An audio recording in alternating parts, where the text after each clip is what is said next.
আজি দেখিছেনে ইমানেই চোকা ৰ'দ দিছে কি ক'ম আৰু। Hey guys welcome back to my blog. So' মই এতিয়া মাৰ ঘৰৰ পৰাতো আহি গ'লোঁ, আহি মেলি চিমুলগুৰিত আহিলোঁ কালি। আজি এতিয়া যাবলৈ লৈছোঁ আবেলি 4:30-5টা বজাত ট্ৰেইন আছে। তো মই হৈ গ'লোঁ ৰেডি আৰু দেখিছেনে একোৱে মুখত লগা নাই, তথাপি ঘামি মেলি অৱস্থা নাই। আৰু মইতো ৰেডি, বাট বেটিক ৰেডি কৰা নাই, বাজিছেহে 3:30। মই মানে আগতীয়াকৈ ৰেডি হৈ গ'লোঁ মানে ইমানে। আৰু সেইকাৰণে মই আজি কি কৰিছোঁ, চিম্পল চাই মানে কাপোৰ এযোৰ পিন্ধি, বেছি হেভি তেনেকৈ লৈ কটনৰ মানে কুৰ্তি এটা পিন্ধি লৈছোঁ মই। মোৰ বহুতেই ভাল লাগিছে কুৰ্তিটো, মানে কি ক'ম মই। আৰু গৰমত ঘামি মেলি অৱস্থা নাই মানে, সেইকাৰণে মই কি কৰিলোঁ ক্ৰীম, লিপষ্টিক আৰু কাজল লগাইছোঁ। চ' ব'লক আমি যাওঁ, ওলালোঁ।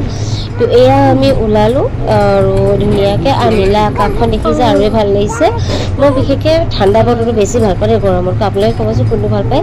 চ' সেয়া আমি পাই গ'লোঁ ষ্টেচনত। আৰু জানেনে আজি ষ্টেচনত আহি পাই এনেকুৱা ডাঙৰ অঘটন এটা দেখিলোঁ, দেখিয়ে মোৰ বেয়া লাগিছে।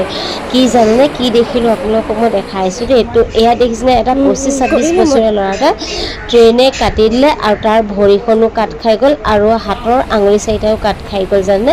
মানে ল'ৰাটো ট্ৰেইনত উঠিছে, উঠি মানে ভাবিলে যে ভুলতে উঠি দিলে, মানে শিৱসাগৰৰ পৰা হৈ যাব বুলি ভাবিলে। তো সেইকাৰণে যেতিয়া ট্ৰেইনটো অকণমান ফাষ্ট চলিবলৈ ল'লে, তেতিয়া ল'ৰাটো নামি দিলে। নামি দিয়া তাৰ মানে কাট খাই গ'ল ভৰিখন, আধাৰ মানে ৰাণৰ ওপৰতো কাট খালে আৰু আঙুলি 4টা কাট খাই গ'ল।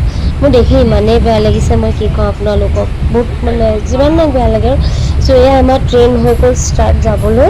আৰু গৰমত মোৰ অৱস্থা হৈছে, নতুন নতুন চুলিবোৰ গজিছে নাই, একদম মানে দেখিবলৈ ভূতনি নিচিনা লাগিছে মোৰ। মই কি ক'ম আপোনালোকক আৰু।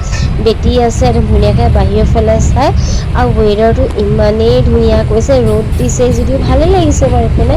চ' গাইজ এই মিনি ব্লগটো চাই যদি ভাল পায় লাইক, শ্বেয়াৰ, ছাবস্ক্ৰাইব কৰিব নাপাহৰিব দেই। Bye bye.